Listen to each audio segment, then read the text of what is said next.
ভারত সামরিক শক্তি আরও বাড়াচ্ছে। দেশটি রাশিয়া থেকে প্রায় 288টি S-400 ক্ষেপণাস্ত্র কেনার প্রক্রিয়া চূড়ান্ত করেছে এবং ফ্রান্স থেকে 114টি রাফালে যুদ্ধবিমান কেনার পরিকল্পনা অনুমোদন করেছে। এই দুটি চুক্তি ভারতের আকাশ ও সীমান্ত প্রতিরক্ষা ব্যবস্থাকে যুগোপযোগী করার পাশাপাশি সামরিক সক্ষমতাকে নতুন মাত্রা দেবে। রাশিয়ার S-400 ক্ষেপণাস্ত্রের মধ্যে 168টি দীর্ঘ পাল্লার এবং 120টি স্বল্প পাল্লার সিস্টেম অন্তর্ভুক্ত। ভারতের প্রতিরক্ষা অধিগ্রহণ কাউন্সিল ইতিমধ্যেই অনুমোদন দিয়েছে। এর ক্রয়ে ব্যয় হবে 10,000 কোটি রুপি। প্রতিরক্ষা মন্ত্রী রাজনাথ সিং এর সভাপতিত্বে অনুষ্ঠিত বৈঠকে এই সিদ্ধান্ত নেওয়া হয়েছে। এ পদক্ষেপের মাধ্যমে অপারেশন সিঁদুর চলাকালীন ব্যবহৃত ক্ষেপণাস্ত্রের মজুদ পুনরায় ভরাট করা হবে এবং দীর্ঘ পাল্লা ও স্বল্প পাল্লার সারফেস টু এয়ার সিস্টেম সম্প্রসারণ করা হবে।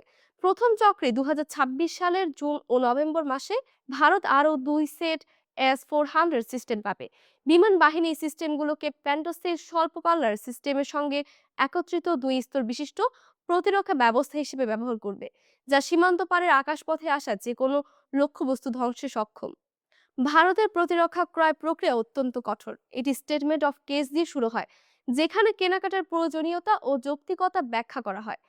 এরপর তা পর্যালোচনা করা হয় ডিফেন্স প্রকিউরমেন্ট বোর্ডে এবং পরে ডিএসসিতে পাঠানো হয়।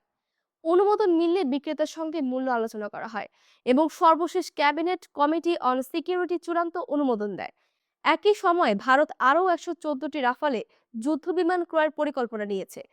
এই চুক্তি অনুমোদিত হলে এটি ভারতের ইতিহাসের সবচেয়ে বড় অস্ত্র ক্রয় চুক্তি হবে, যার মূল্য প্রায় 3,25,000 কোটি রুপি।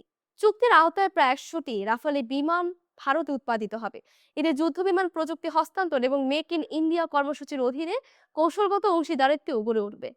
বর্তমানে ভারতের বিমান বাহিনীর কাছে 36টি রাফালে যুদ্ধবিমান রয়েছে। সর্বশেষ সি ভ্যারিয়েন্টটি 2024 সালের ডিসেম্বরে হস্তান্তর করা হয়েছে। এছাড়া নৌবাহিনীর জন্য 26টি এম ভ্যারিয়েন্ট রাফালে কেনার চুক্তি করা হয়েছে, যার মূল্য প্রায় 63,000 কোটি রুপি। এম ভ্যারিয়েন্ট দুটি ভারতীয় বিমানবাহী রণতরী আইএনএস বিক্রান্ত এবং আইএনএস বিক্রমাদিত্য মোতায়েন করা হবে।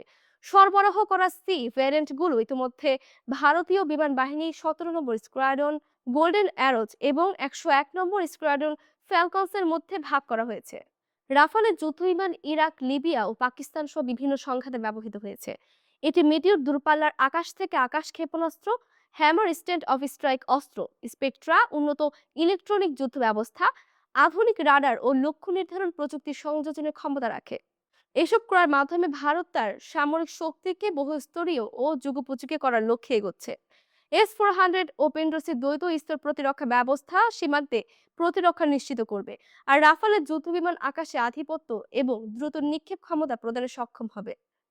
ভারত আরও 5টি অতিরিক্ত S-400 সিস্টেম এবং প্যান্টোসের স্বল্প পাল্লার সিস্টেম ক্রয় করার প্রস্তাব উত্থাপন করেছে। বিমান বাহিনী ও নৌবাহিনীর জন্য সামরিক সরঞ্জাম ও হালনাগাদ প্রযুক্তি ক্রয়ের মাধ্যমে দেশের প্রতিরক্ষা সক্ষমতা সর্বাধিক বাড়ানো হচ্ছে। এই চুক্তি শুধুমাত্র অস্ত্র কেনার মধ্যে সীমাবদ্ধ নয়, এটি ভারতের প্রতিরক্ষা শিল্পের প্রযুক্তিগত সক্ষমতা উন্নয়ন এবং কৌশলগত স্বনির্ভরতার দিকে একটি বড় পদক্ষেপ। রাশিয়া ও ফ্রান্সের সঙ্গে বড় চুক্তির মাধ্যমে ভারতের আকাশ, ভূমি এবং সীমান্ত প্রতিরক্ষা ক্ষেত্রে যুগোপযোগী সক্ষমতা নিশ্চিত হবে। 300 S-400 ক্ষেপণাস্ত্র এবং 114 রাফালের যুদ্ধবিমান ভারতের সামরিক প্রস্তুতি এবং আঞ্চলিক প্রতিরক্ষা স্থিতিশীলতায় নতুন মাত্রা যোগ করবে।